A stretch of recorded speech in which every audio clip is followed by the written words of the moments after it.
మన చరిత్రలో 1500 సంవత్సరాలు మాయమైంది ఇప్పుడు మనం చదువుకుంటున్న చరిత్రలో. చరిత్రను ఎక్స్ప్లోర్ చేసే సమయంలో మొదటగా ఆశ్చర్యం, అద్భుతం అనిపించిన సంఘటన ఏంటి? అమ్మా నేను మాకు తిరిగాను, almost all over the India తిరిగానమ్మా. నాకు ధ్వంసమైనటువంటి ఆలయాలు, అద్భుతమైన శిల్ప సంపద. ఎన్ని ఆలయాలు ఉన్నాయి ప్రస్తుతము? ధ్వంసమైనవన్నీ మనకు అందుబాటులో ఉన్నాయి. అమ్మా అది అకార్డింగ్ టు రికార్డ్స్ 36,000 దేవాలయాలు ధ్వంసమైంది. రామ మందిరం ఒక్కటే పునర్నిర్మాణం జరిగింది.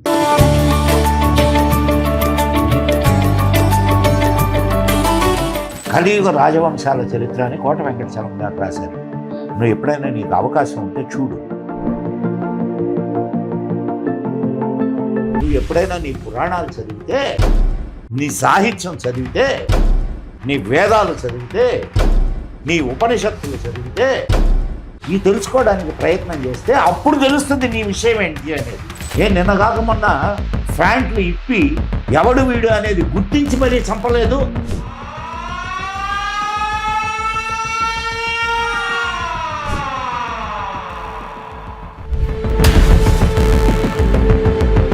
సిగ్గుందా? హిందువులకు సిగ్గుందా? మళ్ళా ఇట్టేటోళ్ళనే ఓట్లేసి గెలిపిస్తారు.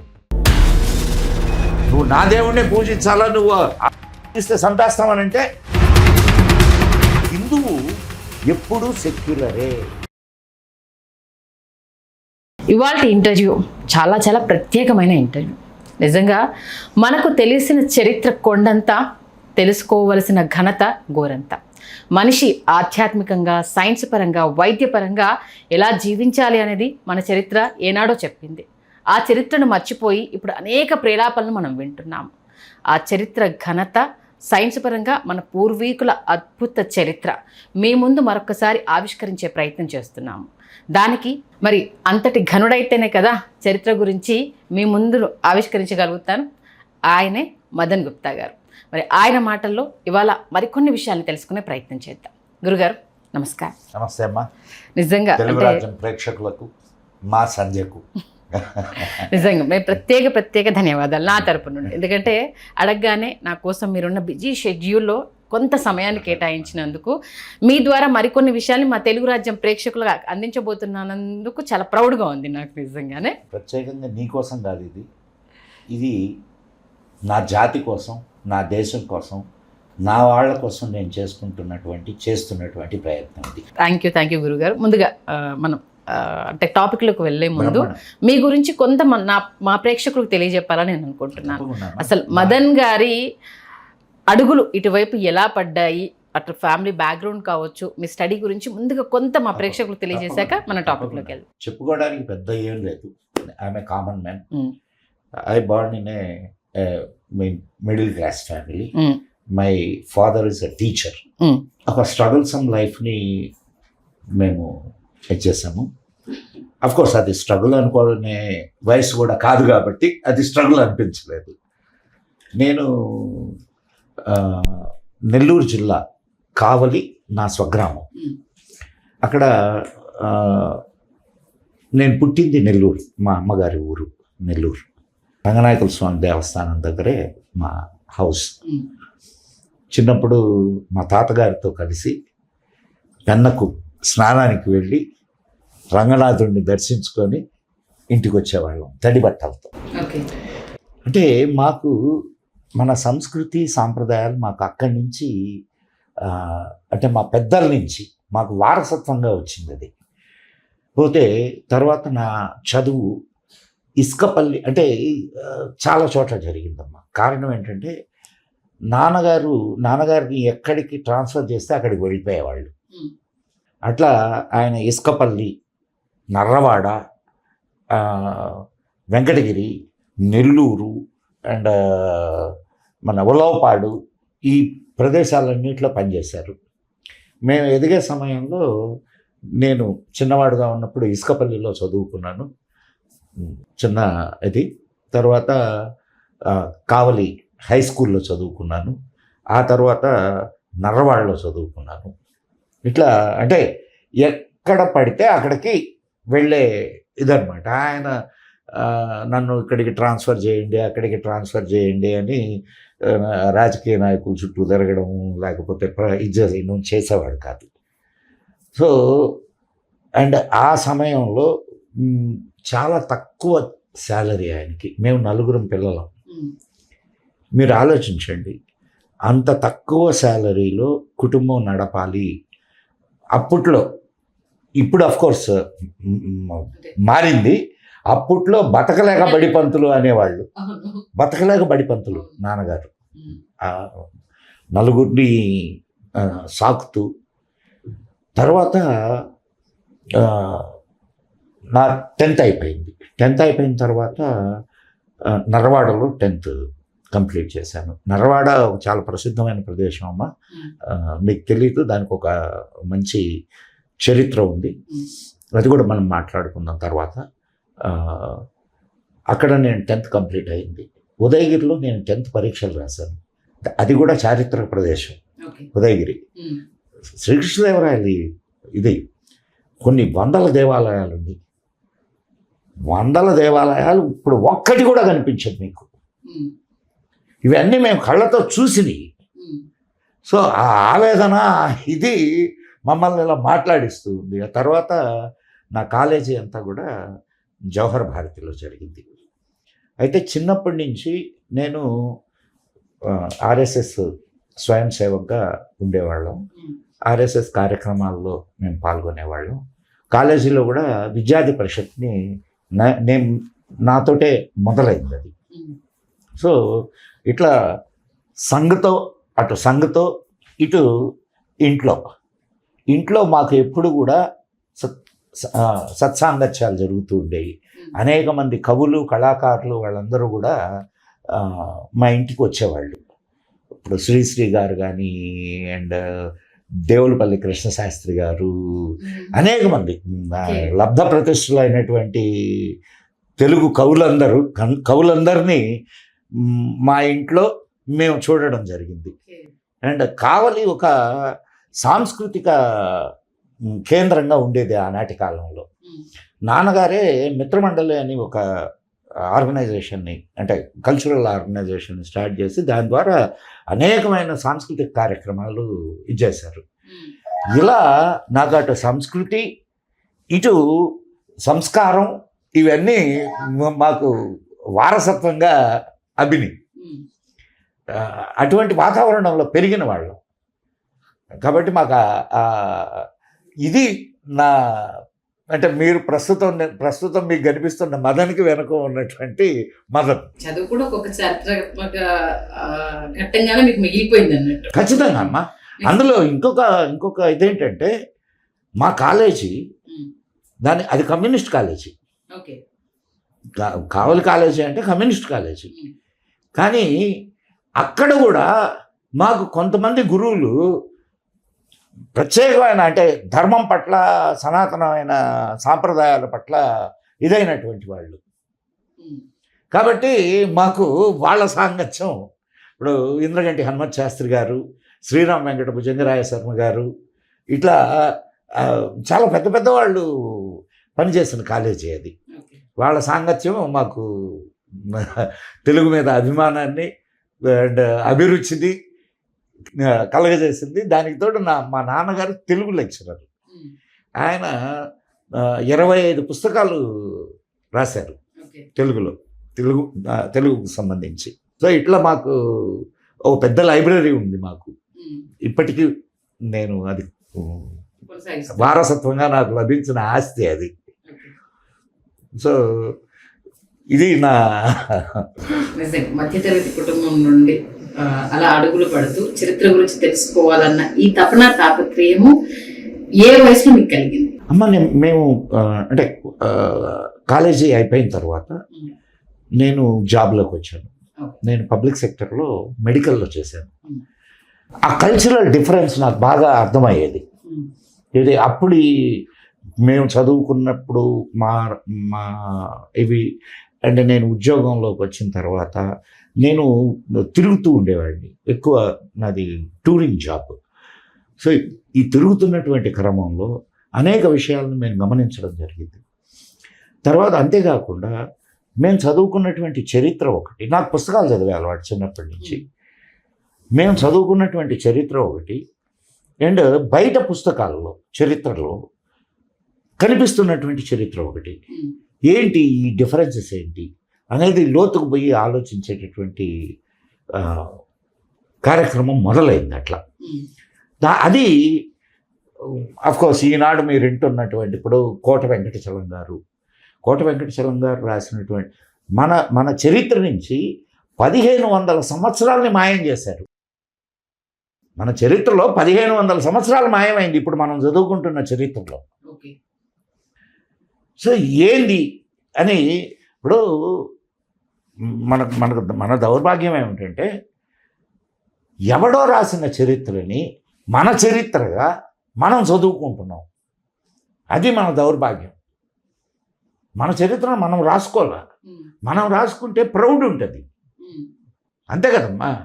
ఎవడో రాస్తే ఏమవుతుంది, వాడి చరిత్రను మన చరిత్రగా ప్రౌడ్గా చెప్తాడు. ఇది జరిగినటువంటి తేడా. మీకు అంటే ఈ చరిత్రను ఎక్స్ప్లోర్ చేసే సమయంలో మొదటగా ఆశ్చర్యం, అద్భుతం అనిపించిన సంఘటన ఏంటి ఫస్ట్ టైం? అమ్మా నేను మొత్తం తిరిగాను చెప్పి మొత్తం almost all over the India తిరిగానమ్మా. Almost all over the India తిరిగితే నాకు ధ్వంసమైనటువంటి ఆలయాలు, అనేకమైన ఆలయాలు, అద్భుతమైన శిల్ప సంపద, నువ్వు అసలు కళ్ళ నీళ్ళు పడిపోతాయి అమ్మాయి.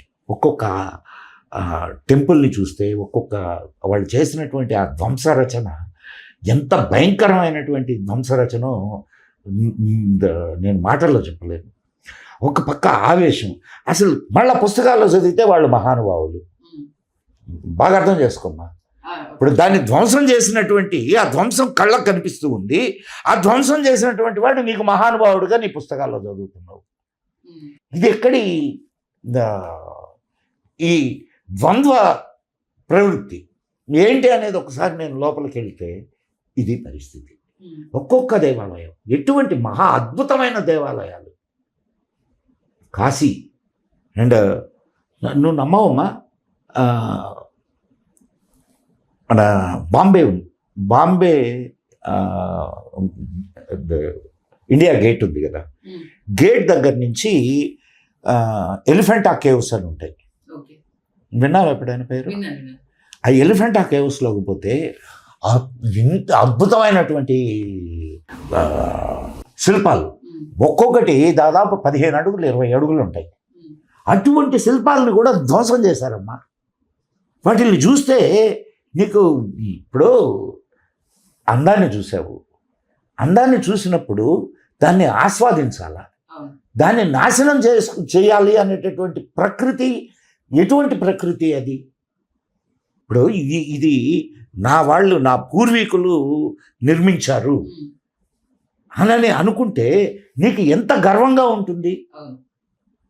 అది నన్ను కదిలించినటువంటి విషయం అమ్మా. దాంతో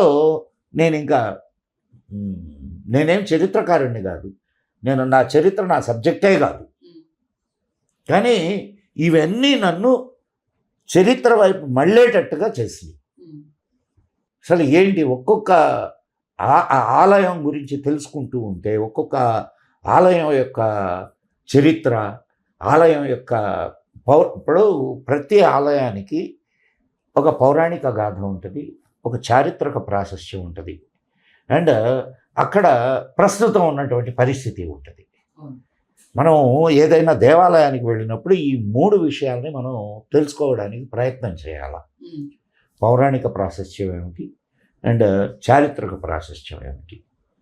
ఎన్ని వేల సంవత్సరాల టెంపుల్స్ని కూడా అసలు రాళ్ల గుట్టలుగా తయారు చేశారమ్మా. ఆ రాళ్ల గుట్టలు కూడా నీకు అందంగానే కనిపిస్తాయమ్మా. ఇప్పుడు అంత ధ్వంసం చేసినా మన వాళ్ళ కీర్తిని చాటుతూ ఉండేటటువంటి అద్భుతమైన శిల్ప ప్రకృతి నీకు అక్కడ కనిపిస్తూ ఉంటుంది. దాన్ని చూసి నీకేమనిపిస్తుంది చెప్పు? బాధ అనిపిస్తుంది. ఆ బాధల్లో నుంచి వచ్చిందే ఈ పరిశోధన. చాలా అద్భుతంగా, అంటే మాకు ఈ చరిత్ర తెలియజేయడం కోసమే మీకు ఆ శిథిలమైన దేవా, శిల భగవంతుడు కనిపించిందేమో నిజంగా. శిథిలమైన శిల్పాలు అనేక కథలు చెప్తాయి. నిజంగా. ఓకే, ఇప్పుడు మీరు చెప్పిన దాంట్లో నుంచి నాకు 2 ప్రశ్నలు. ఎన్ని ఆలయాలు ఉన్నాయి ప్రస్తుతము? ధ్వంసమైనవన్నీ, మనకు అందుబాటులో ఉన్నవి ఎన్ని? అమ్మ అది అంటే అకార్డింగ్ టు రికార్డ్స్ 36,000 దేవాలయాలు ధ్వంసమైనాయి అమ్మ. అండ్ చాలా కొద్ది దేవాలయాలు కూడా కాదు, ఒక్క దేవాలయం రామ మందిరం ఒక్కటే పునర్నిర్మాణం జరిగింది. ఇంకా మనం మన ధర్మాన్ని నిలబెట్టుకోవడానికి ఇంకా 35,999 దేవాలయాలు ఉన్నాయి నిర్మించడానికి. కానీ ఇప్పుడు నేను గమనిస్తున్నానమ్మా, చాలామంది బాగా శ్రీమంతులు, డబ్బులు ఉన్నటువంటి వాళ్ళు పెద్ద పెద్ద దేవాలయాలు నిర్మిస్తున్నారు. ఈ పురాతనమైనటువంటి దేవాలయాలు అనేకం ఉంటే, శిథిలావస్థలో ఉంటే, వాటిల్ని పునర్నిర్మాణం చేసి మన చరిత్రని నిలబెట్టేదానికి ప్రయత్నాలు ఎవడూ చేయడం లేదమ్మా. ఇది చాలా బాధాకరమైన విషయం. ఎట్లాగో ప్రభుత్వం చేయదు, ఎందుకనంటే ప్రభుత్వం దేవాలయాల మీద వచ్చే ఆదాయాన్ని మాత్రమే తీసుకుంటుంది తప్ప అండ్ పురాతనమైన ఆలయాల యొక్క పునర్నిర్మాణాలు ఇవన్నీ ఏం పట్టించుకోదు. కానీ డబ్బులు ఉన్నటువంటి వాళ్ళు కూడా 100 కోట్లు పెడుతున్నారు. ఆ 100 కోట్లలో కొంత భాగం మన ఆలయాలు నిర్మించడం తప్పని నేను చెప్పడం లేదమ్మా. అంతంత పెద్ద ఆలయాలు కట్టేటటువంటి వాళ్ళు మహానుభావులు, వాళ్ళు కొంత ధనాన్ని ఇటువంటి శిథిలావస్థలో ఉండేటటువంటి ఆలయాలకి పునర్నిర్మాణం చేసి వాటిని పునరుజ్జీవనం చేస్తే ఆ చుట్టుపక్కల ఉండేటటువంటి చిన్న చిన్న గ్రామాలు కానివ్వండి, ఇవన్నీ కూడా మళ్ళా అభివృద్ధిలోకి వస్తాయి కదా. అందులో మన చరిత్ర మళ్ళీ ఇప్పటి తరానికి కూడా తెలుస్తుంది. ఇంకోటి మీ ప్రశ్నలు నా నెక్స్ట్ ప్రశ్న ఏంటంటే, ఒక ప్రాంతానికి వెళ్ళినప్పుడు మీరు పురాణం ఒక చరిత్ర ఉంటుంది, చారిత్రక చరిత్ర ఉంటుంది, ఇప్పుడు చరిత్ర అన్నారు. అందులో మీరు 1500 ఏళ్ల చరిత్ర మాయమైపోయింది అనేసి చెప్పారు. ముందు గుడికి సంబంధించి మాయమైపోయిన చరిత్ర గురించి ఇప్పటి తరానికి ఎలా తెలుస్తుంది? అమ్మా, ఇది నెవర్ ఎండింగ్ ప్రాసెస్ అమ్మా. ఇది నెవర్ ఎండింగ్ ప్రాసెస్. నువ్వు వెతుకుతూ పోతే దొరకందంటూ ఏం లేదు. ఇప్పుడు మన వాళ్ళు చెప్తారు, వెతికితే దేవుడే దొరుకుతాడు, చరిత్ర దొరకదా. కాకపోతే నువ్వు దానికి చేయాల్సినటువంటి పని, చేయాల్సిన శ్రమ, ఇవ్వాల్సిన సమయం. ఇప్పుడు అనేక మంది చాలామంది ఇంజనీర్లు, డాక్టర్లు, వీళ్ళు కూడా ఈ చరిత్ర మీద ఇంట్రెస్ట్తో వాళ్ళు రీసెర్చింగ్ మొదలుపెట్టున్నారు. చాలామంది, మీకు ఇంగ్లీష్లో చాలా పుస్తకాలు వచ్చినాయి ఈ మధ్యకాలంలో. అది నీ జాతి మీద నీకు ఉన్నటువంటి శ్రద్ధను చూపిస్తుందమ్మా. కాబట్టి ఖచ్చితంగా తెలుస్తుంది, తెలియకపోయే సమస్య లేదు. ఇప్పుడు ఎందుకమ్మా ఎక్కడికో పోతున్నావు? ఇప్పుడు నీకు ఇక్కడ మన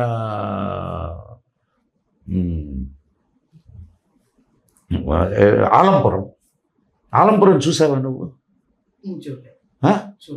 ఆలంపురంలో నువ్వు మందిరం, మన ఆలయం ఉంది కదా, శక్తిపీఠాల్లో ఒకటి, అష్టాదశ శక్తిపీఠాల్లో ఒకటి ఆలంపురే, జోగుళమ్మ. ఆ చుట్టుపక్కల చూస్తే మొత్తం అంతా ముస్లిం ఇది. ఆ దేవాలయంలో ముస్లింల సమాధులు. ఏం దౌర్భాగ్యం అమ్మా! ఇప్పటికీ అక్కడ ఏది వాళ్ళ దౌష్ట్యం. ఇప్పుడు అమ్మా, ఒక్క ప్రశ్న అడుగుతాను, చెప్పు. నువ్వు హిందువే కదా?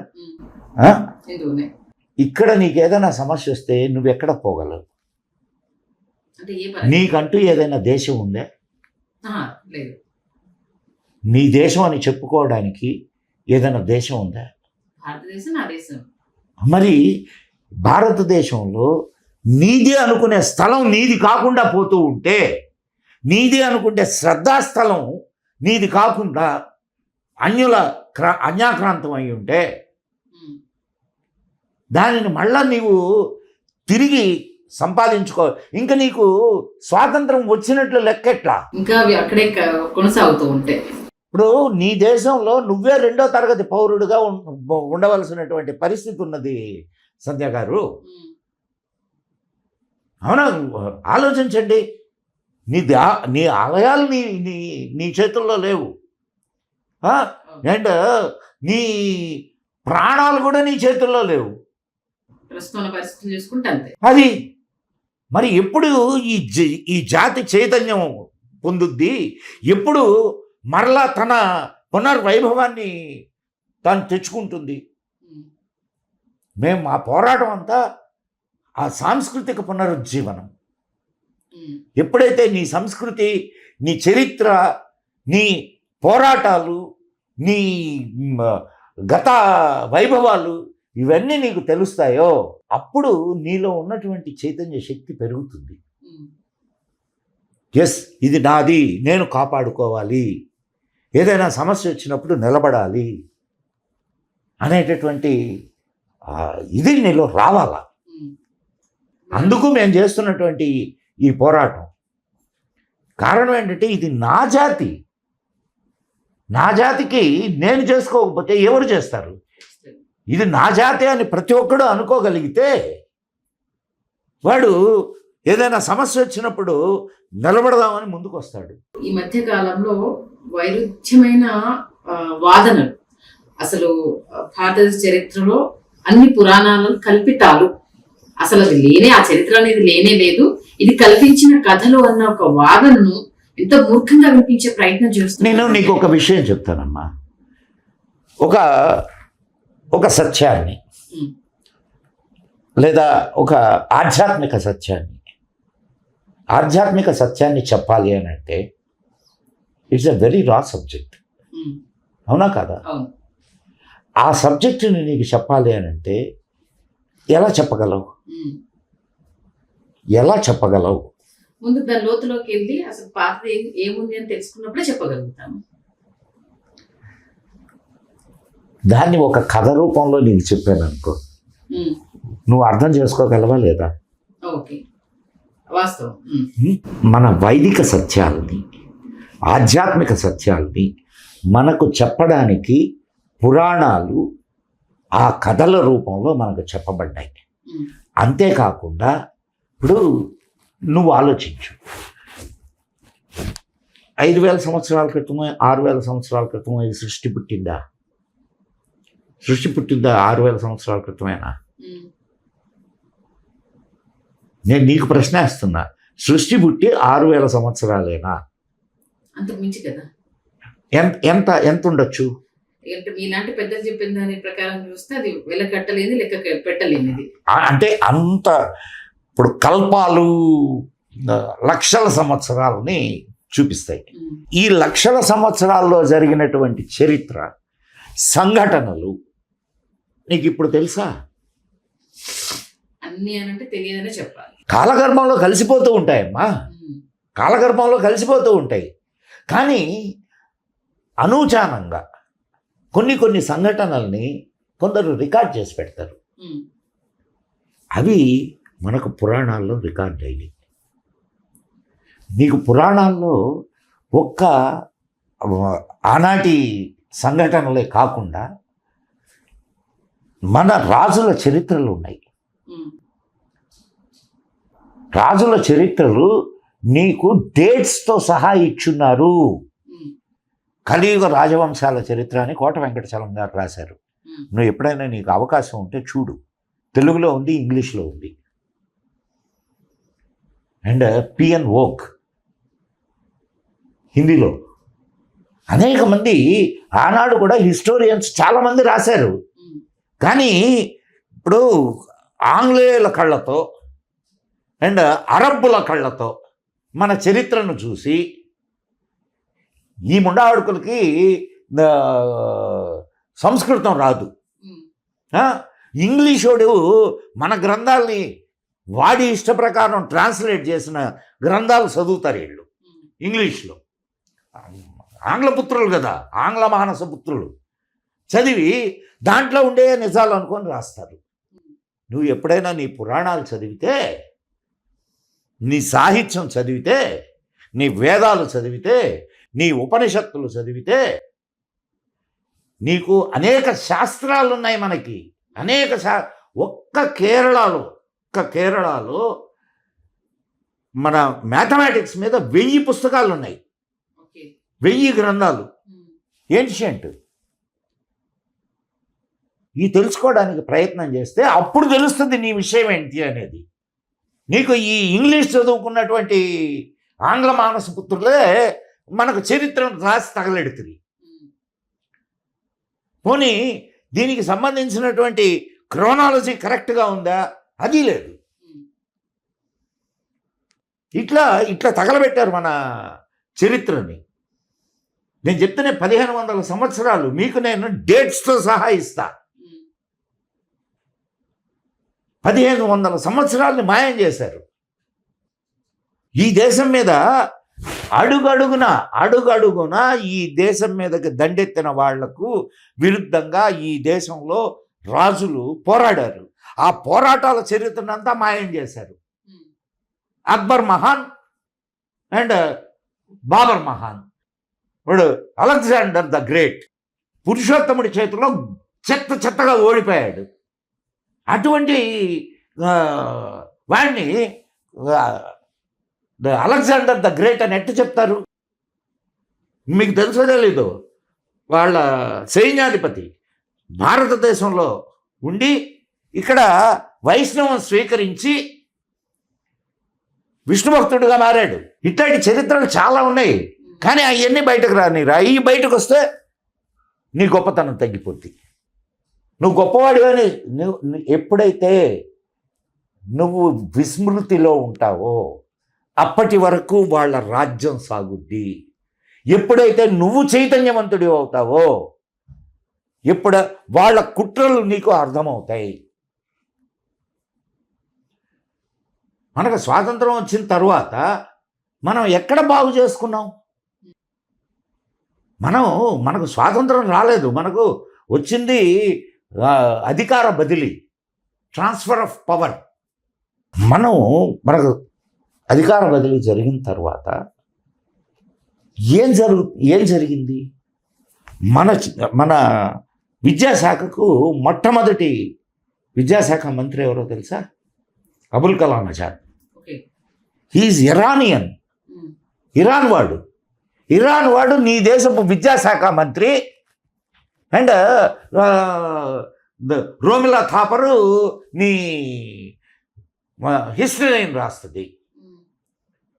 మొత్తం నీ హిస్టరీని అంతా ముస్లిం పరస్థ హిస్టరీగా నీకు రాసి పెట్టారమ్మా.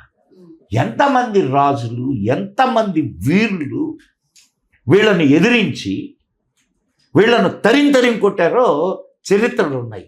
ఆ చరిత్రలు బయటకు రానియాల. ఆ చరిత్రలు బయటకు రానిస్తే నీ గొప్పతనం నీకు అర్థమవుద్ది. నీ గొప్పతనం నీకు అర్థమైనప్పుడు వీళ్ళు రాజ్యానికి రారు. అర్థమైందా?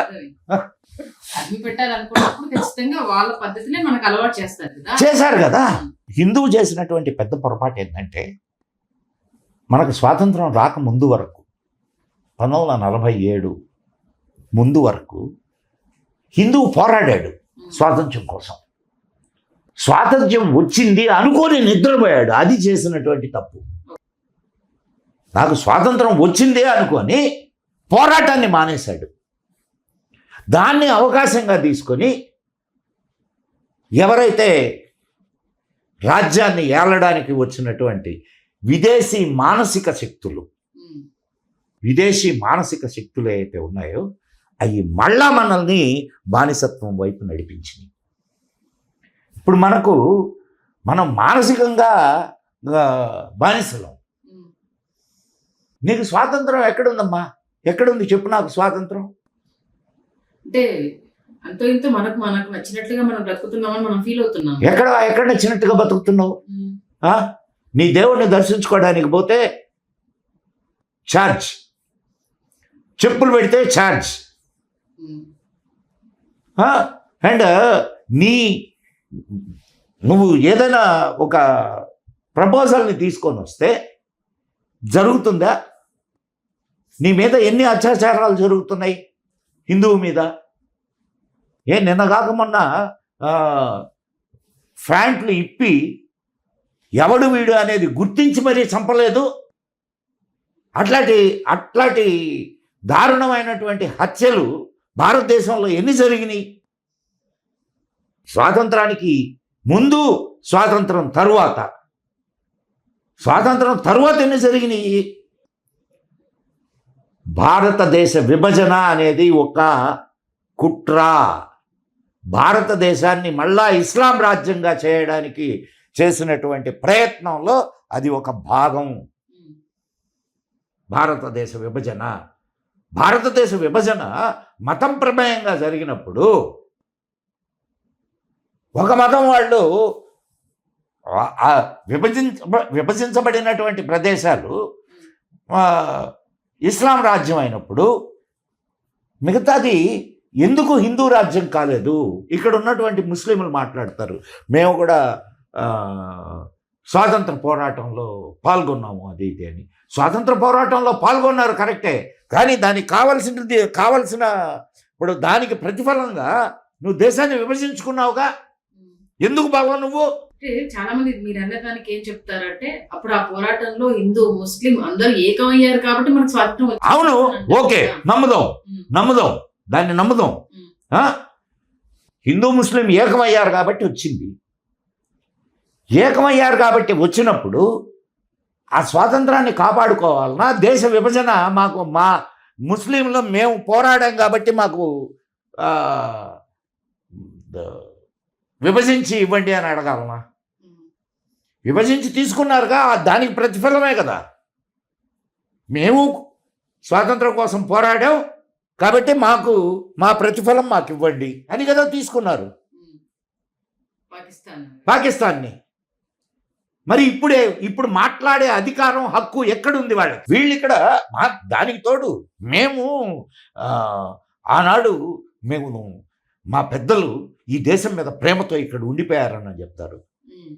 1946లో జరిగిన ఎన్నికలు ఇట్స్ ఎ రెఫరెండం ఫర్ భారతదేశాన్ని విభజించాలా వద్దా అనేటటువంటి దీని మీద జరిగిన ఎన్నికలు. పాకిస్తాను భారతదేశంగా విభజించాలా లేకపోతే కలిసి ఉండాలనా అనే దాని మీద 95% ముస్లింలు 96% ముస్లింలు విభజించాలని ఓటేశారు. కనీసం 10% మంది విభజించిన తర్వాత అక్కడికి పోవాలా. దీన్ని ఏమనాలా? మళ్ళీ ఇప్పుడు ఏమంటారంటే ఈ దేశం మీద ప్రేమతో అంటారు. మీరు ఒక్కసారి యూట్యూబ్లోకి వెళ్ళి పటేల్ వాయిస్ అని కొట్టండి. సర్దార్ పటేల్ వాయిస్ ఆయన మాట్లాడారు, నేను కాదు. రాత్రి వీళ్ళ మనసులు ఎట్ట మారిపోయినాయి, ఒక్క రాత్రిలోనే వీళ్ళు దేశభక్తులు అయిపోయారా అని చెప్పి సర్దార్ పటేల్ మాట్లాడిన మాటలు ఉన్నాయి, చూడండి మీరు. నేను చెప్తున్నటువంటి మాటలు కాదు, ఇవి చరిత్ర చెప్తున్నటువంటి మాటలు. అప్పుడే కొందరు గుర్తించారు ఈ అంశాన్ని. అప్పుడే అందరికీ తెలుసు, కానీ నెహ్రూ యొక్క కుతంత్రం వలన భారతదేశం ఇటు తయారైంది. Nehru is not a Hindu. ఆయన చెప్పుకున్నాడు బై చాయిస్ ఆయన హిందూ అని. ఒక్కసారి గూగుల్లోకి వెళ్ళి గియాసుద్దీన్ గాజీ అని కొట్టండి, ఎవరి చరిత్ర వస్తుందో చూడండి. దానికి చాలా తార్కాణాలు ఉన్నాయి, చారిత్రకమైనటువంటి ప్రూఫ్స్ కూడా ఉన్నాయి, నెహ్రూ రాసినటువంటి లేఖలు ఉన్నాయి. అండ్ ఇందిరాగాంధీ సమయంలో జరిగినటువంటి కొన్ని సంఘటనలు ఉన్నాయి. నెహ్రూ చెల్లెలు ఆమె రాసినటువంటి కొన్ని లేఖలు ఉన్నాయి. అవన్నీ ప్రింటెడ్. నేనేమి నా సొంత విషయాలు ఏం చెప్పట్లే. వీటన్నిటి ఆధారంగానే వారు ఎవరు అనేది తెలుస్తుంది. ఈరోజు కూడా ముస్లింలు గంపగుత్తగా కాంగ్రెస్ని ఎందుకు గెలిపిస్తున్నారు, ఓట్లేస్తున్నారు? కారణం ఇది, మూలం అక్కడుంది. మరి ఆనాడు కూడా స్వాతంత్రం వచ్చిన తర్వాత కూడా హిందువుల కోసం ఏమన్నా పని చేశారా? రామ మందిరాన్ని వ్యతిరేకించాడు. అండ్ మన గుజరాత్లో సోమనాథ ఆలయాన్ని వ్యతిరేకించాడు, మన కాశీ శివాలయానికి అడ్డుపడ్డాడు. ఇంకా ఏం చేసినట్టు హిందువులకి? అండ్ ఆలోచించాడు అంటే హిందువుల్ని కట్టడి చేయడానికి అప్పుడు హిందువుల్లో బహుభార్యాత్వం ఉండేది. మనకు బహుభార్యాత్వం లేదని కాదు, ఉంది. కానీ ఎక్కువ శాతం మంది పరిస్థితులకు అనుగుణంగా ఇప్పుడు ఏదైనా ఆరోగ్య సమస్య ఉంది లేదా బిడ్డలు కలగడం లేదు, అటువంటి పరిస్థితుల్లోనే పెళ్లి చేసుకునేవాళ్ళు తప్ప కామం కోసం పెళ్లి చేసుకునేవాళ్ళు కాదు. సో బహుభార్యాత్వం అనేది మనకు భారతీయులకు ఉన్నది. రైట్, అది మంచిదా కాదా అనేది అట్ట ప్రక్కన పెడితే నీకు వాళ్ళకి బహుభార్యాత్వం ఉంది, ఇస్లాంలో కూడా బహుభార్యాత్వం ఉంది.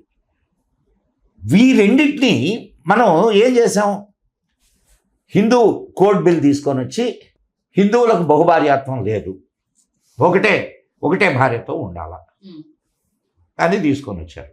మంచిదే, దాన్ని నేను చెడు అని చెప్పట్లేదు, ఎందుకంటే శ్రీరామచంద్రుడు మనకు ఆదర్శం కాబట్టి అది మంచిదే. కానీ దానికి తోడు ఒక క్రిమినల్ లాని తీసుకొని వచ్చారు, యూనిఫామ్స్ క్రిమినల్ లా. ముస్లింలు కానీ హిందువులు కానీ క్రిస్టియన్లు కానీ ఎవరైనా సరే క్రిమినల్ లా అందరికీ వర్తిస్తుంది. కానీ యూనిఫామ్ సివిల్ కోడ్ తీసుకురాలేకపోయారు. యూనిఫామ్ సివిల్ కోడ్కు అడ్డుపడ్డాడు. కారణం ఏంటి? వాడికి తెలుసు, ఆనాడు నెహ్రూకి తెలుసు వీళ్ళకే బహుభార్యాత్వాన్ని నిషేధించాడు. రైట్, మంచిదే, నేను తప్పని చెప్పట్లే. అటువైపు కూడా చేయాలిగా, చేయలేదుగా. వాడు ఎంతమందిని అంటే అంతమందిని పెళ్లి చేసుకోవచ్చు, ఎంతమందిని అంటే అంతమందిని కానొచ్చు, వదిలేయచ్చు, అయిపోతుంది. సరే, వాళ్ళ సాంప్రదాయం అది, దాన్ని. కానీ నువ్వు చేసిన పని ఏంది? నిన్ను కట్టడి చేసి ఒకడిని వదిలేయడం వల్ల ఇక్కడ డెమోగ్రఫికల్ చేంజెస్ వస్తాయి. పోనీ ఇంకా చాలా జరిగినాయి అమ్మా, చాలా జరిగినాయి. ఎనిమీ ప్రాపర్టీ అని అంటారు, విన్నావా ఎప్పుడైనా ఈ పేరు? Enemy property. ఇక్కడి నుంచి పాకిస్తాన్ వెళ్ళిపోయినటువంటి వాళ్ళ ఆస్తుల్ని ఎనిమీ ప్రాపర్టీగా డిక్లేర్ చేస్తారు. అక్కడి నుంచి ఇక్కడికి వచ్చిన హిందువులు ఉన్నారు కదా, వాళ్ళకి ఆ ప్రాపర్టీస్ ఇవ్వాల. ఎనిమీ ప్రాపర్టీస్ అన్నిటినీ వక్ఫ్ ప్రాపర్టీస్గా చేశారు. ఇప్పటికీ ఇది మాది అని చెప్పడానికి అదే కదా కారణం. చూడండి ఎంత దుర్మార్గమైనటువంటి ఆలోచన. ఒకడొచ్చి అసలు వక్ఫ్ బోర్డు అనేది ఏ మన ఇస్లామిక్ కంట్రీస్లో లేదు. భారతదేశంలో వక్ఫ్ బోర్డు ఎవరు చేసింది? నెహ్రూ. పోనీ అక్కడి నుంచి తర్వాత వచ్చినటువంటి వాళ్ళు దానికి అమెండ్మెంట్స్, ఏలు ఎక్కడ పెడితే భారతదేశపు పటం మీద ఏలు ఎక్కడ పెడితే అది వక్ఫ్. నీ దేవాలయాల ఆస్తులు కాజేస్తారు. తమిళనాడులో ఒక గ్రామాన్ని వక్ఫ్ బోర్డుగా డిక్లేర్ చేశారు. దాంట్లో కొన్ని వేల సంవత్సరాల నుంచి ఉన్నటువంటి టెంపుల్ ఉంది. టెంపుల్ కూడా వక్ఫ్ ఆస్తి. ఏం చేయాలి వీళ్ళని? సిగ్గుందా? హిందువులకు సిగ్గుందా? మళ్ళా ఇట్టేటోళ్ళనే ఓట్లేసి గెలిపిస్తారు. ఇప్పుడు ఎవరు మనకు పని చేస్తారు, ఎవరు మన ధర్మానికి నిలబడతారు అనేటటువంటి ఆలోచన లేకుండా మనం తాత్కాలికమైనటువంటి ఫెసిలిటీస్ కోసం, లేకపోతే తాత్కాలికంగా ఏదో మందో బిర్యానో ఇంకోటో ఇస్తే 500 1000 ఇస్తే దాంతో నువ్వు ఓటేస్తున్నావే. అది నీ ధర్మానికి చేటు అని తెలిసినప్పుడు ఎందుకు నువ్వు వాళ్ళని అడ్డుకోలేకపోతున్నావు? ధర్మద్రోహం కదా అది. తర్వాత నీకే చెడుపు వస్తుంది. అయ్యో నాకు ఇబ్బంది వచ్చింది అని అంటే నువ్వు చేసుకున్నదే. ఇప్పటికీ అంటే మా దేవుడు ముందు అంటే మా దేవుడు ముందు, మీ దేవుడు పుట్టడం కంటే మా దేవుడు పుట్టాడు అంటూ కూడా మొన్న రీసెంట్ కూడా అమ్మా ఒక్క మాట చెప్తాను నిన్నమ్మా, ఏకం సత్ విప్రా బహుదా వదంతి అని చెప్పి మన వాళ్ళు చెప్తారు. అంటే ఉన్నది ఒకటే సత్యం, అనేకులు అనేక రకాలుగా దాన్ని వర్ణిస్తారు అని భారతదేశం ఏకేశ్వరోపాసనని ఇచ్చేసింది. వాళ్ళు కూడా ఏకేశ్వరోపాసనే, ఎవరు ఇస్లాంలో కూడా ఏకేశ్వరోపాసనే, వాళ్ళు ఏం బహుదేవతారాధన కాదు, మనది ఏకేశ్వరోపాసనే. నువ్వు బహుముఖాలుగా కనిపించిన, అనేక మంది దేవతలుగా మనకు కనిపించిన ప్రకృతి శక్తుల్ని మనం ఆరాధిస్తాం దేవతా రూపాల్లో. ఏ శక్తిని నువ్వు ఆరాధించినా అది ఆ పరమాత్ముణ్ణి ఆరాధించడమే, అంతే తప్ప ఈ పర్టికులర్ శక్తిని అని కాదు. అది మన సిద్ధాంతం. వాళ్ళు ఏమంటారంటే మా దేవుడే దేవుడు, మీ దేవుడు దేవుడు కాదు. ఇప్పుడు దేవుడు వేరే అయిపోలా. ఇప్పుడు నీ దేవుడు దేవుడే, దేవుడో కాదో నీ that is your belief. We don't question, but you are not supposed to question our god, our system. Yes, అదే హిందువు ఇటువంటి ఆలోచన కానీ ఉంటే ఈ భారతదేశంలో ఒక్క ముస్లిం కానీ ఒక్క క్రిస్టియన్ కానీ బ్రతకగలడా? నువ్వు నా దేవుణ్ణే పూజించాలా, నువ్వు అల్లాను పూజిస్తే చంపేస్తామనంటే ఆలోచించమ్మా. సో హిందువు ఎప్పుడూ సెక్యులరే, కానీ తన మీదకి ఇది వచ్చినప్పుడు ఖచ్చితంగా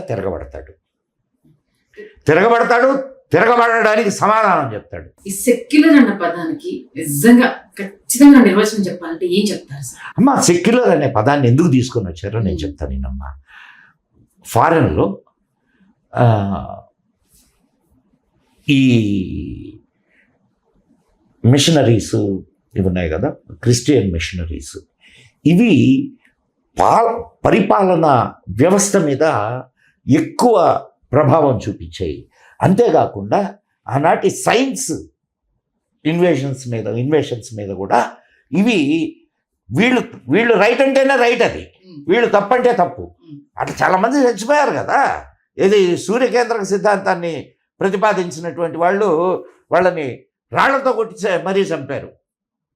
సో అందుకని ఫారిన్ పీపుల్ ఏం చేశారు అని అంటే, ఈ క్రిస్టియన్ మిషనరీస్ని దూరంగా ఉంచడానికి సెక్యులర్ అనే పదాన్ని పెట్టి, ప్రభుత్వాలకు మీకు సంబంధం లేదు, మీ మత ప్రచారం మీరు చేసుకోండి, ప్రభుత్వం సెక్యులర్గా ఉంటుంది అని క్రిస్టియన్ ఇదిని పెట్టారు. ఇప్పుడు భారతదేశంలోకి దాన్ని ఎట్లా తీసుకొని వచ్చారంటే, సెక్యులర్ అనగానే అన్ని మతాలు సమానమే అన్న అర్థంలోకి తీసుకొని వచ్చారు. అది ఒక్క క్రిస్టియన్లకు మాత్రమే వర్తించే పదం వాళ్ళు తీసుకొని వచ్చింది, సెక్యులరిజం అనేది. ఏది వాళ్ళు తీసుకొచ్చింది, ఆ పదాన్ని తీసుకొచ్చింది, దాన్ని ఇక్కడికి అందరికీ అప్లై చేసి మన మీద ముసుగేశారు. చాలా సందర్భాల్లో అసలు వాడుతూ ఉంటారు. ఎక్కడ అదే ఇది దాని ఆరిజిన్ ఇది. ఓకే, అంటే చొరబడ్డానికి భారతదేశం అనేది ఈజీ వే. ఏది తీసుకొచ్చినా పాపం వాళ్ళు రిసీవ్ చేసుకుంటారు, వీళ్ళని మనం మభ్యపెట్టవచ్చు. ప్రతి ఒక్కరి మభ్యపెట్టడానికి ఇప్పుడు వాళ్ళ ఫెసిలిటీ కోసం ఆ పదాన్ని స్టేక్ చేశారు. వాళ్ళ ఫెసిలిటీ కోసం ఆ పదాన్ని తీసుకొని వచ్చి ఇక్కడ పెట్టి, ఇక్కడ ఉండే ఇప్పుడు ఒక విషయం మా సంధ్య, ఒక దేశంలో వాళ్ళ పరిస్థితులు, వాళ్ళ పాలనా విధానాలు, వాళ్ళ యొక్క ఆచార విచారాలు ఇవన్నీ వాళ్ళ దీన్ని బట్టి వాళ్ళు దాన్ని ఖాయం చేశారు, ఆ వర్డ్ని. దాన్ని తీసుకొని వచ్చి నువ్వు ఇండియాలో పెట్టి ఇక్కడ అన్ని మతాలు సమానమే అంటే ఎట్లా కుదురుద్ది? ఎట్లా? అది ఒక్క క్రిస్టియానిటీకి మాత్రమే సంబంధించినటువంటి వర్డ్. నువ్వు చూడు, కావాలంటే నేను చెప్పడం కాదు, అర్థం చూడు. విన్నాను, అందుకోసమనే ఒకసారి లోతుల్లోకి వెళ్ళి మీ ద్వారా తెలియజెప్పాలి. This is the word itself is a bias word. అంటే it's nowhere related to your India. మన చరిత్రను తొక్కుపెట్టడానికి స్కూల్ దశ ఒకప్పుడు, అంటే పాత పురాణ కథల్లో మీరు చెప్పినట్టు సినిమాల్లో చూసినప్పుడు ఒక ఊరు ఒక వేద పాఠశాల, కొంత వయసు దాటిన తర్వాత ఎవరినైనా సరే ఆ వేద పాఠశాలలో వేయడము, మన వేదాలకు సంబంధించి మన జీవన విధానానికి సంబంధించి ఆ గురుకులాల్లో విద్యను నేర్పించడం అనేది వినడం జరిగింది. ఆ గురుకులాల్లో ఆ వేద పాఠశాల దగ్గర స్టార్ట్ అయిన జర్నీ ఇప్పుడు ఇంత రూపాంతరం చెందడానికి, ఇన్ని వేరియేషన్స్ రావడానికి ప్రధాన కారణం ఏంటి? ఏం లేదమ్మా, బ్రిటిష్ వాళ్ళు మొట్టమొదట ఇక్కడ దీన్ని పరిపాలించాలి అని అంటే ముందు వీళ్ళని మానసికంగా బానిసలను చేయాలి. కానీ ఇక్కడ ఉన్నటువంటి విద్యా విధానం మానసికంగా స్వతంత్రులను చేసే విద్యా విధానం. గురుకుల విద్యా విధానం ఏదైతే ఉందో మానసికంగా స్వతంత్రంగా చేస్తుంది. అంతేకాకుండా ఇక్కడ ఉన్నటువంటి ఎకనామికల్ సిస్టమ్ ఏదైతే ఉందో అది కూడా మానసికంగా అంటే ఇండివిజువల్ సిస్టమ్. ఇది నీకు ఒక చిన్న ఉదాహరణ చెప్తాను, అంటే నీకు అర్థం కావడానికి. ఒక గ్రామం ఉంది, ఇప్పుడు ఇక్కడ మనకు చేనేతలు దొరుకుతాయి కదా. ఒక గ్రామం తీసుకుంటే ఆ గ్రామంలో చేనేతలు ప్రసిద్ధి, అందరూ నేతన్నలు.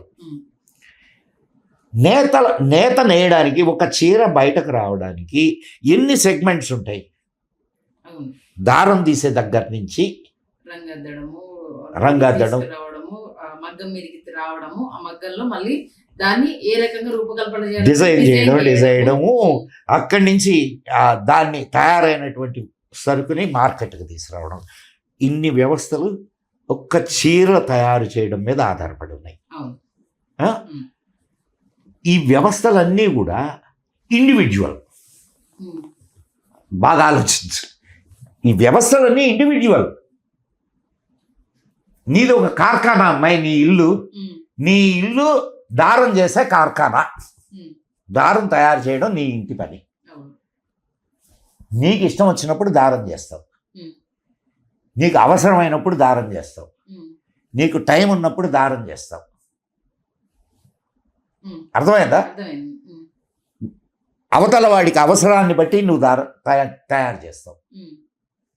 ఎందుకంటే నేతన్న నాకు ఇదిగో ఇంత దారం కావాలా అని అంటే అంత దారం తయారు చేయడానికి నీకు కావాల్సిన సమయాన్ని నువ్వు ఉపయోగిస్తావు. నువ్వు కావాల్సిన ఇంట్లో ఎంతమంది ఉన్నారో అంతమంది పనిచేస్తారు. నీకు ఇష్టం లేదు, మూసుకొని కూర్చుంటావు. సో ఇక్కడ నీ స్వాతంత్రం ఏమన్నా హరించబడిందా? లేదు. నీకేమన్నా పారామీటర్స్ ఉన్నాయా? లేదు. నీకు స్వతంత్ర జీవనమా కాదా? అవును. మరి స్వతంత్ర జీవనానికి అడ్డు తగిలితే నువ్వు పోరాడవా? ఖచ్చితంగా. దాన్ని గుర్తించారు వాళ్ళు.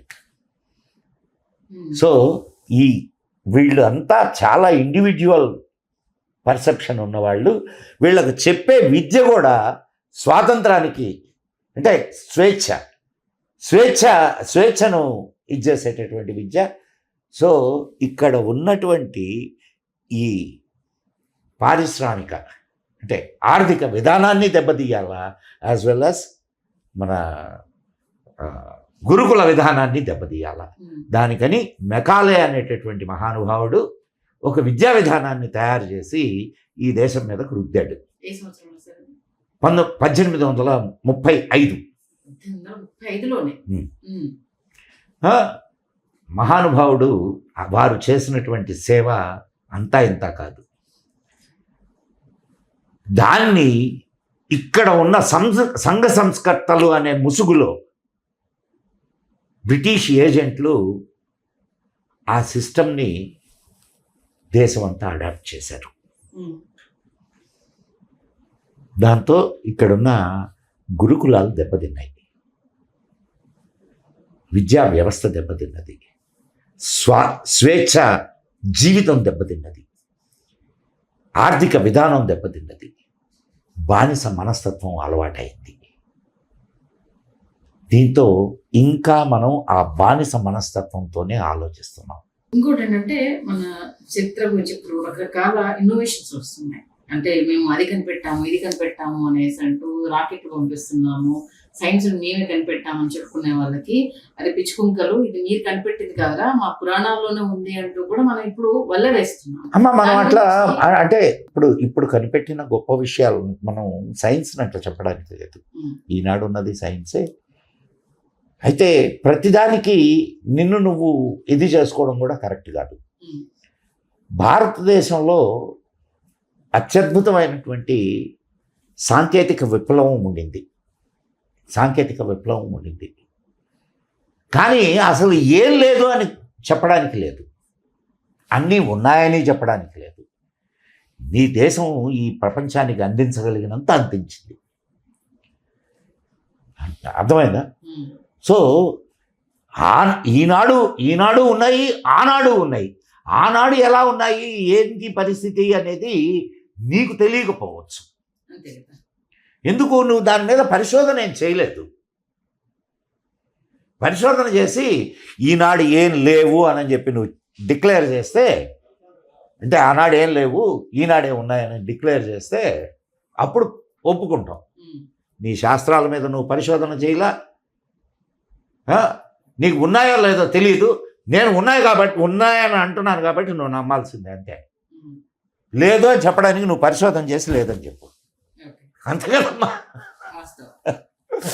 ఇప్పుడు భగవంతుడి గురించి అతి దుచ్చకరమైన చర్చ నడుస్తుంది గురువు గారు. ఒకటి ఏంటంటే మీలో మీకే మీ భగవంతుడి మీద స్పష్టత లేదు. ముక్కోటి దేవతలు అంటారు, వైష్ణవు గొప్ప అంటారు, శివుడు గొప్ప అంటారు, మీలో మీకు క్లారిటీ లేదు. మీరు ఎవరు చెప్పారు? మాలో మాకు క్లారిటీ లేదని ఎవరు చెప్పారు? మాకు వీఆర్ 100% క్లియర్. We are 100% clear. దేవుడు ఒక్కడే, నువ్వు వాడిని ఏ పేరుతో అయినా పిలు. రుచీనాం వైచిత్యాదృజు కుటిల నానాపదజుషాం నృణామేకో గమ్యస్వమసి పయసామర్ణవైవా అని పుష్పదంతుడి శివమహిమ్న స్తోత్రం చెప్తుంది. అంటే అనేక రకాలుగా నదులు వక్రాలుగా కనిపించినా అవక్రాలుగా కనిపించినా చివరికి ఎలాగైతే సాగరాన్ని చేరతాయో, నువ్వు ఎలా భగవంతుణ్ణి పూజించినా చివరకు చేరుకునేటటువంటి తత్వము ఒక్కటే అని మన శాస్త్రాలు చెప్తున్నాయి. నువ్వు శివాలయానికి వెళ్ళావు, వైష్ణవాలయానికి వెళ్ళావు, శక్తి ఆలయానికి వెళ్ళావు, లేకపోతే గణపతి ఆలయానికి వెళ్ళావు, నువ్వు ఏ ఆలయానికైనా వెళ్ళు, నీకు అష్టోత్తరాలు సహస్రనామాలు ఉన్నాయా? ఎప్పుడైనా అష్టోత్తరము చేశారా? ప్రతి దేవతకు సంబంధించిన అష్టోత్తరంలో ఒక పదం కామన్గా కనిపిస్తుంది. ఏందో తెలుసా? విశ్వరూపాయై నమః. అంటే నువ్వు అక్కడ రాయిని ఆరాధిస్తున్నావా, ఆ రూపాన్ని ఆరాధిస్తున్నావా, లేకపోతే ఆ రూపము, ఆ రాయి, ఆ శక్తి వెనుక ఉన్నటువంటి మెథడ్ని, సిస్టమ్ని నువ్వు ఆరాధిస్తున్నట్ట? దేన్ని ఆరాధిస్తున్నట్టు? నువ్వు శివుడి దగ్గరికి పోయినా విశ్వరూపాయ వై నమః అని అంటున్నావు. శివుడి దగ్గరికి వెళ్ళినా, విష్ణువు దగ్గరికి వెళ్ళినా, శక్తి దగ్గరికి వెళ్ళినా, ఎక్కడికి వెళ్ళినా ఈ మంత్రాన్ని చెప్తున్నావు. దాని అర్థం ఏంటి? ఉన్నది ఒక్కటే. నీకు ఇందాకనే చెప్పాను, ఏకం సత్ విప్రా బహుదా వదంతి. అంతేకాదు, ఇంకా ఇవన్నీ తెలుసుకుంటే నువ్వు కూడా భగవంతుడివే అని చెప్తుంది. అహం బ్రహ్మాస్మి, నేనే బ్రహ్మని. ఎట్లా నువ్వు బ్రహ్మం అవుతావు? ఎట్లా నువ్వు విశ్వశక్తి అవుతావు? ఎట్లా నువ్వు ఈ విశ్వాన్నంతా చూపించేటటువంటి, ఈ విశ్వమంతా నిండి ఉన్నటువంటి భగవంతుడివి నువ్వెట్టవుతావు? Because you are also one of the manifestation of God కదా. నువ్వు ఆయన మేనిఫెస్టేషన్ అయినప్పుడు ఆయన వేరు, నువ్వు వేరు ఎట్లవుతావు? ఆత్మవత్ సర్వభూతాని అని చెప్తారు. ఆత్మవత్ సర్వభూతాని అని చెప్తారు. ఆ సర్వభూతాల్లో నువ్వు కూడా ఉన్నావుగా. నీలో కూడా ఆ పరమాత్మ తత్వము విరాజమానమై ఉందిగా. మరి అటువంటప్పుడు ఆ పరమాత్మ తత్వానివే నువ్వు అయినప్పుడు నువ్వు పరమాత్మ ఎందుకు కాదు? అయితే మాయా అనేది కప్పి ఉంది కాబట్టి నిన్ను నువ్వు తెలుసుకోలేక, నీ యొక్క శక్తిని నువ్వు తెలుసుకోలేక, నీ యొక్క అస్తిత్వాన్ని నువ్వు తెలుసుకోలేక నువ్వు ఇప్పుడు అంతా తిరుగుతున్నావు. తెలుసుకున్న నాడు నువ్వే దేవుడివి అని అంటే దైవీ లక్షణాలు నీలోకి. దేవుడు, దయ్యాలు, పునర్జన్మ, ఈ మూడింటి గురించి మీ ముందర పెడితే ఏం చెప్తారు? దేవుడు, అమ్మా నువ్వు వేయాల్సిన ప్రశ్న ఏంటంటే పునర్జన్మ ఉందా లేదా అని. అంటే కాదు కాదు, నీకు దేవుడు అనేది క్లియర్ అయింది కదా. సో దేవుడు అనేది ఒక systematical energy. Systematical energy. It has running on a principles. Some principles మీద నడుస్తున్నటువంటి శక్తి. ప్రతిదీ ఈ సృష్టిలో నువ్వు చూడు, మదన్ పుడతాడు, పెరుగుతాడు, చచ్చిపోతాడు. చచ్చిపోతే తర్వాత ఏమవుద్ది? 11 రోజులు ఆత్మ ఇక్కడ తిరుగుతుంది, తర్వాత మన పైన స్వర్గం నరకం అనేది ఉంటుంది. సరే, ఉన్నాయో లేదో నీకు తెలియదుగా, చూసి రాలా. నువ్వు దేన్ని బట్టి ఇవాల్యుయేట్ చేసుకోవాలా? నీకు అనేక సంఘటనలు, పునర్జన్మకు సంబంధించిన అనేక సంఘటనలు మనకు కనిపిస్తున్నాయి. అండ్ ఇప్పుడు ఖచ్చితంగా ఉంటుంది రైట్. నీకు ఇంకొక చిన్న విషయం చెప్పి పునర్జన్మకు వస్తాను. దేవుడే ఈ సృష్టిని సృష్టించాడా? దేవుడే ఈ సృష్టిని సృష్టించాడా? నేను ప్రశ్న వేస్తున్నా నీకు. అనుకుంటున్నది అదే కదా, దేవుడు లేని సృష్టి లేదు అనేది. అంటే దేవుడు సృష్టించాడా? సృష్టిస్తే సంధ్య ఎందుకు తెల్లగా ఉంది, మదన్ ఎందుకు నల్లగా ఉన్నాడు? సంధ్య ఎందుకు అందంగా ఉంది, మదన్ ఎందుకు కురూపిగా ఉన్నాడు? సంధ్య ఎందుకు డబ్బులున్న అమ్మాయిగా ఉంది, మదన్ ఎందుకు డబ్బులు లేని అంటే పేదవాడుగా ఉన్నాడు? ఒకరు వికలాంగులుగా ఉంటారు, ఒకరు సకలాంగులుగా ఉంటారు, అన్ని అంగాలు అందమైన వాళ్ళు, కురూపులు. ఇన్ని వైరుధ్యాలు ఎందుకున్నాయి? దేవుడు సృష్టిస్తే ఇన్ని వైరుధ్యాలు ఎందుకున్నాయి? దీనికి సమాధానం ఏం చెప్తావు? అంటే దేవుడికి పక్షపాతమా? సంధ్య అంటే ప్రేమ, మదన్ అంటే ద్వేషమా? చెప్తావా ఆ మాట? దీనికి సమాధానం ఏమివ్వగలదు? ఇది గాడ్ క్రియేటెడ్ యూనివర్స్ అనడానికి, గాడ్ మేనిఫెస్టెడ్ యూనివర్స్ అనడానికి తేడా. This is your karma. ఈరోజు Sandhya is like this, it is your karma. అంటే పూర్వజన్మ. దానికి అది చాలా పెద్ద సైంటిఫిక్. నేను దాన్ని చెప్తే వెళ్తే గంటలు పడుతుంది. నీకు వీలైనంత సంక్షిప్తంగా చెప్పడానికి ప్రయత్నం చేస్తా. ఇప్పుడు కర్మ ఎలా జరుగుతుంది? ఇప్పుడు నువ్వు మదర్ని ప్రశ్నించాలి అనుకున్నావు, కర్మ, దిస్ ఎ కర్మ. ప్రశ్నించాలి అనుకున్నావు, దీనికి ఏం జరుగుతుంది ప్రాసెస్? నేను మీకు ఫోన్ చేస్తాను, నాకు సమయం ఇవ్వండి. అంతేకాదుగా దానికి ముందు ఇంకొకటి ఉంది. ఇప్పుడు మదన్ ఒప్పుకున్నాడు, ఏం మాట్లాడాలా ముందు రాసుకుంటావా? ఏం ప్రశ్న చేయాలి రాసుకుంటావా? సో దీనికంతా ఏం జరుగుతుంది? థాట్ ప్రాసెస్ జరుగుతుంది. అవునా? జరుగుతుందా లేదా? థాట్ ప్రాసెస్ ద్వారా నీ కర్మ బయటకు వస్తుంది. రైట్? ఒప్పుకుంటావా లేదా? నువ్వు అన్నం తినాలమ్మా. నీకు ఇంకా సులభంగా చెప్తాను. అన్నం తినాలా అని మైండ్లో నీ కోరిక కలగాలా లేదా? అన్నం తినాలా అన్నప్పుడు అన్నం వండుకోవాలా లేదా? అన్నం వండుకున్న అన్నం తెచ్చుకొచ్చి పెట్టుకొని తినడం మొదలు పెట్టాలా లేదా? చెయ్యి ఇట్లా కదలాలా, ఇట్లా ముద్ద చేసుకోవాలా, ఇట్లా కలపాలా? ఇదంతా కూడా థాట్ ప్రాసెసా కాదా? కదా. సో ఇది థాట్ ప్రాసెస్ అయినప్పుడు thought is what? Thought is energy. తెలుసా నీకు? శక్తి. Thought is energy. When thought is energy, energy cannot be destroyed according to the science. అవునా కదా? సో నువ్వు చేసినటువంటి కర్మలు it will not be destroyed. ఒప్పుకున్నావా? ఇవి మళ్ళా నీ జీవంతోటే ప్రయాణం చేస్తాయి. అత్యంత క్రూర కర్మలు చేసినటువంటి వాళ్ళు, ఇప్పుడు మనకు 84 లక్షల జీవరాశులు ఉన్నాయి. ఏ యోనిలోనో పుడతాడు. ఓకే, అంటే అది మన సో చెప్పింది వాస్తవమేనంటే మనిషి జన్మ నీ ఇన్ని కర్మలు నీ కర్మలు కరెక్ట్గా ఉంటే, నీ కర్మలు కరెక్ట్గా ఉంటే, నీ ఆలోచనలు కరెక్ట్గా ఉంటే నువ్వు మళ్ళా మనిషి జన్మ ఎత్తుతావు. నువ్వు వేరే జంతు జన్మలకు వెళ్ళాల్సిన అవసరం ఉండదు. ఎందుకు లేవు? నువ్వు మళ్ళా మోక్షాన్ని, అంటే మోక్షము అంటే థాట్లెస్ స్టేజ్,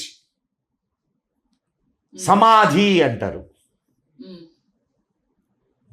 అక్కడికి వెళ్ళగలిగినప్పుడు మోక్షము పొందినట్లే. రైట్? సో పునర్జన్మ ఇప్పుడు ఉన్నదా లేదా? బట్టల గురించి వచ్చినప్పుడు దేవుళ్ళ అంటే ఒక మనిషి జీవనంలో నడిచేదాన్ని దేవుడు బొమ్మలతో కంపేర్ చేయడాన్ని అసలు ఇలా దీన్ని కంపేర్ చేసిన ఒక క్వశ్చన్ ఇప్పుడు అది అవసరం. ఒకసారి గురుగారు చాలా చక్కటి విషయాన్ని తెలియజేశారు నిజంగా. ఇంకోటి ఏంటంటే ఈ మధ్యకాలంలో ఒక నటుడు అమ్మాయి బట్టల గురించి ఆయన వాడిన పదజాలం గురించి చాలా పెద్ద చర్చ జరిగింది. దానికి ఆడవాళ్ళకు స్వేచ్ఛ లేకుండా చేస్తున్నారన్నది టాపిక్ ఒకటైతే, దానికి సంబంధించి ఇప్పుడు మీరు బట్టల గురించి మాట్లాడుతున్నారు, ముందు మీ దేవాలయాల్లో బొమ్మలు చూసుకున్నారా? అసలు అక్కడ ఏమున్నాయో మీరు చెక్ చేసుకున్నారా? అసలు అవి చెక్ చేసుకోకుండా మీరు ఈ ఆడవాళ్ళ బట్టల గురించి ఎన్నో మాట్లాడుతున్నారంటూ ఈ మనం వేసుకునే బట్టలకు ఆ దేవాలయాల్లో ఉన్న బొమ్మలకు ఎందుకు అసలు లింక్ పెట్టి మాట్లాడుతున్నారు? అసలు ఇప్పుడు కాదమ్మా, నీకు అప్పుడు సోషల్ మీడియా ఉండిందా? లేదు. లేదు. నీకు అప్పుడు ఏదైనా ఒక విషయాన్ని చెప్పాలి అని అంటే ఎలా చెప్పాలి? అనేక మార్గాలు వాళ్ళకున్న మార్గాల్లో చెప్పాలి. వాళ్ళకున్న మార్గాల్లో ఇప్పుడు నువ్వు చిత్రం ద్వారా ఒక విషయాన్ని చెబితే ఆడియో విజువల్ ఇంపాక్ట్ అంటారు కదా. ఈరోజు నీకు ఇన్ని సాధనాలు వచ్చినాయి, ఆడియో విజువల్ ఇంపాక్ట్ ఉంది. ఆ రోజు విజువల్ ఇంపాక్ట్ ఏంటి? అండ్ నువ్వు సెక్స్ని నువ్వు ఏమనుకుంటున్నావు? ఇప్పుడైతే ఒక చెప్పుతో కొట్టాలి. ఏది? దాన్ని నిరసించే వాళ్ళని చెప్పుతో కొట్టాలి. ఎందుకో తెలుసా? వాళ్ళు సెక్స్ తప్పు అని అంటారు. సెక్స్ తప్పు అయితే ఎందుకు చేస్తున్నాడు రాత్రిపూట? సెక్స్ తప్పైతే, అవునా కదమ్మా? పిల్లలు ఎట్ట పుడుతున్నారు? సెక్స్ తప్పైతే. Sex is a science. When you treat it as a science, ఇప్పుడు ఏదైనా మనకు బ్రాబ్రవ్యుడు అని ఒక ఆయన ఉన్నాడు. 3600 అధ్యాయాలు కలిగినటువంటి కామశాస్త్రాన్ని రాశాడు. అండ్ వాత్సాయనుడని ఇంకొక ఆయన ఉన్నాడు. అనేక మంది స్త్రీలు ఉన్నారు తెలుసా నీకు? ఇది కామశాస్త్రం మీద రాసినటువంటి స్త్రీలు ఉన్నారు. అంటే నేను ఎందుకు చెప్తున్నానంటే ఇట్స్ ఎ సైన్స్. నువ్వు ఎందుకు సెక్స్ని చేస్తున్నావు? ఎందుకు ఇంటర్ కోర్స్ జరుగుతున్నది? To get satisfaction. అవునా? How to get the utmost satisfaction in sex, that is అక్కడ వాళ్ళు బొమ్మల రూపంలో చూపించారు. మన సృష్టి అనేది అది కొనసాగాలనేది, అది సృష్టి కార్యమమ్మా. నువ్వు దాన్ని ఎందుకు నిరసిస్తున్నావు? దాన్ని నువ్వు ఎందుకు ఒక సైన్స్గా తీసుకోవడం లేదు? ఎస్, దాన్ని ఉండాల్సినంత పరిధిలో నువ్వు ఉండి నువ్వు దాన్ని ఎంజాయ్ చేస్తే that gives you a very good satisfaction. ఇంపైన భోజనం చేసావు అనుకోమ్మా, హాయిగా అనిపిస్తుందా?